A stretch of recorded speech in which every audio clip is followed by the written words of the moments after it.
Greetings everyone. நம்ம டெய்லியும் prelims point of வியூல கரண்ட் அஃபேர்ஸ் கொஸ்டின்ஸ் பார்த்துட்டே இருக்கோம். இன்னைக்கு என்ன கொஸ்டின்ஸ் இருக்கு அப்படிங்கிறத பார்ப்போம். First question, where does India rank in terms of per capita income அப்படின்னு கேட்டிருக்காங்க. தனிநபர் வருமானத்தில் இந்தியா எந்த இடத்தில் உள்ளது அப்படின்னு கேட்டிருக்காங்க.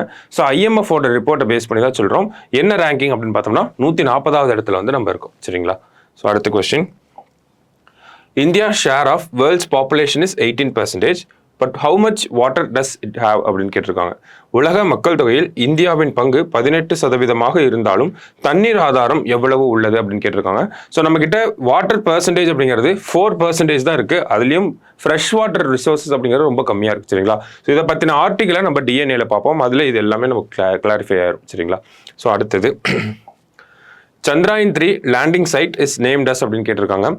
Chandrayaan-3 தரையிறங்கிய இடம் எவ்வாறு பெயரிடப்பட்டுள்ளது அப்படின்னு கேட்டிருக்காங்க. ஸோ என்ன பேர் அப்படின்னு பார்த்தோம்னா சிவ்சக்தி அப்படின்னு சொல்றாங்க. ஸ்டாட்டியோ சிவ்சக்தி அப்படிங்கிறதா பேரு. ஸோ Chandrayaan-3க்கு வந்து இந்த பேரு.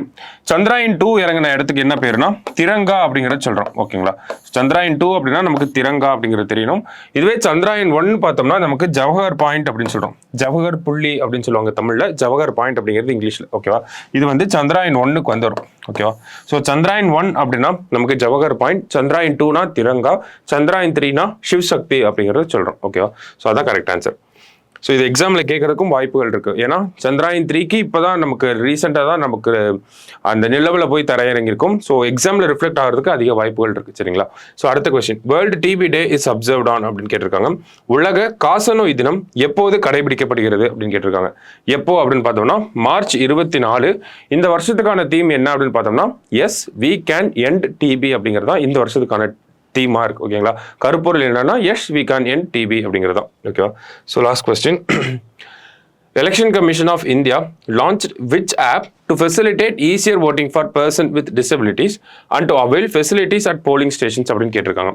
மாற்றுத்திறனாளிகளுக்கு எளிதாக வாக்களிக்கவும் வாக்குச்சாவடிகளில் வசதிகளை பெறவும் எந்த செயலியை இந்திய தேர்தல் ஆணையம் அறிமுகப்படுத்தியுள்ளது அப்படின்னு கேட்டிருக்காங்க.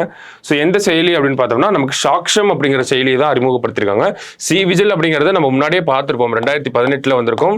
இந்த தேர்தல் நடத்தை விதிகளை வந்து மீறிட்டா இந்த ஒரு ஆப்ல நம்ம கம்ப்ளைண்ட் பண்ணலாம். சரிங்களா? ஆனால் சாக்ஷம் அப்படிங்கிறது மாற்றுத்திறனாளிகளுக்காக அவங்க ஓட் பண்ணணும், அவங்க ஓட்டிங் வரப்ப அவங்களுக்கு தேவையான ஃபெசிலிட்டிஸ்லாம் இருக்கணும் அப்படிங்கிறதுக்காக தான் இந்த சாக்ஷம் ஆப் அப்படிங்கிறத இன்ட்ரடியூஸ் பண்ணியிருக்காங்க எலெக்ஷன் கமிஷன் ஆஃப் இந்தியா. சரிங்களா? ஸோ இன்னைக்கு ப்ரிலிம்ஸ் பாயிண்ட் ஆஃப் வியூல ஒரு 5 கொஸ்டின் பார்த்துருக்கோம். நாளைக்கு 5 கொஸ்டின் மீட் பண்ணலாம். தேங்க்யூ.